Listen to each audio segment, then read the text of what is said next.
आफ्नो बच्चाले सुर्ती खाओस्। चाहनुहुन्छ तपाईँ खाने नै हुनुहुन्छ भने पनि मेरो बच्चाले चाहिँ नखाओस् भन्नुहुन्छ हो।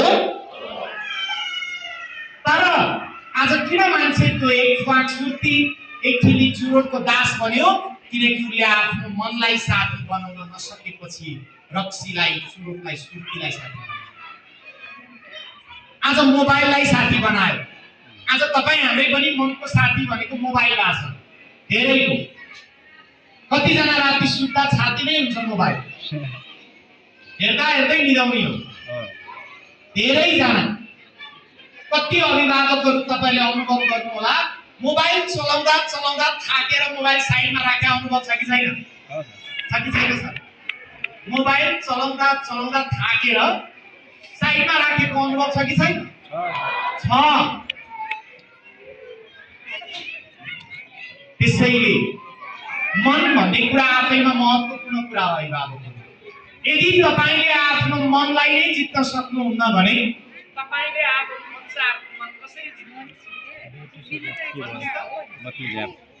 तपाईँले यदि आफ्नै मनलाई जित्न सक्नुहुन्न भने आफ्नो बच्चाहरूले मन कसरी जित्ने?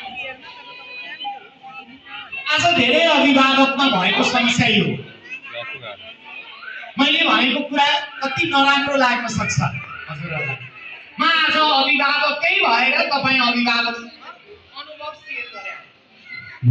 त्यसैले आजबाट सबभन्दा पहिला तपाईँ हामीले आफ्नो मन जित्न सकेको दिन तपाईहरूले आफ्नो बच्चाहरूको मन जित्न सक्नुहुन्छ। यो अलि गहिरो कुरा हो, कतिले बुझ्नुहुन्न मलाई थाहा छ आज पहिलो दिनमा। तर हजुरहरूले फेरि पनि भन्नुहोस् त, मैले मेरो मन जित्न सकेको दिन म मेरो बच्चाहरूको मन जित्न सक्छु। सबैले भन्नुहोस् त एकचोटि, मैले मेरो मनलाई जित्न सकेको दिन मैले मेरो बच्चा बच्चीको मन जित्न सक्छु। दुईटा तीनटा शब्द याद गर्नु होला, एउटा भाषण, अर्को प्रवचन, अर्को आशीर्वचन। तीनटा कुरा याद गर्नुहोस्। आज तपाईँ अभिभावकले आफ्नो बच्चा बच्चीसँग बोल्दा भाषण गरिरहनु भएको छ कि प्रवचन दिइरहनु भएको छ कि आशीर्वचन दिइरहनु भएको छ? कहिलेकाहीँ तपाईँका अलि उमेर पुगेका बच्चा बच्चीले भन्नुहुन्छ होला, मेरो बा आमाले भाषण दिन थाल्नुभयो। केही सम्झाउन थाल्नुभयो भने तपाईँको बच्चा बच्चीले के बुझ्छ? भाषण सुरु भयो हो कि होइन? भाषण भनेको के हो? अहिले हाम्रा नेताहरूले के गर्छन् त्यतिखेर आवाज आएर अलि ठुलो स्वरले भन्नु न। हो, भाषण भनेको के? आफू नगर्ने अरूलाई गर भन्ने, यो भाषण हो। तपाईले पनि बच्चा बच्चीको अगाडि भाषण गर्नु त भएको छैन भन्न खोजेको। आफू नगर्ने आफ्ना बच्चा बच्चीलाई गर भन्ने, यो भाषण हो। प्रवचन भनेको के हो? आफूले पनि गर्छ अरूलाई पनि गर्न प्रेरणा दिन्छ। बुझ्नुभयो? तपाईँ बिहान उठ्ने बित्तिकै मनतातो पानी खानुहुन्छ अनि बच्चा बच्चीलाई पनि बिहान उठ्ने बित्तिकै मनतातो पानी खाऊ बाबु खाऊ नानी भन्नुहुन्छ भने त्यो प्रवचन हो। अब तपाईले गरेर बसी बोल्नुहुन्छ भने तपाईको बच्चाले गर्न थाल्छ, त्यो प्रवचन हो। अब आशीर्वचन भनेको तपाईँ बोल्नुहुन्छ गर्नुहुन्छ अनि तपाईँ आध्यात्मिक जीवन जिउनुहुन्छ भने अब तपाईले बोलेका प्रत्येक शब्द तपाईको बच्चा बच्चीको लागि आशीर्वचन हुन्छ। अब आज तपाईँ हाम्रो बोली तीनटा मध्ये के छ? भाषण छ कि प्रवचन छ कि आशीर्वचन छ? यो इभन शिक्षक शिक्षिकाहरूले पनि बुझ्दा हुने कुरा हो। तीनटा कुरा याद गर्नुहोस्, सुन्ने, टिक्ने र बिक्ने। सबैले भन्नुहोस् त, सुन्ने, टिक्ने र बिक्ने। सुन्न गाह्रो हुन्छ, सुनेको कुरामा टिक्न पर्छ। टिक्न सक्नु भयो भने तपाईँ हामी बिक्न थाल्छौँ।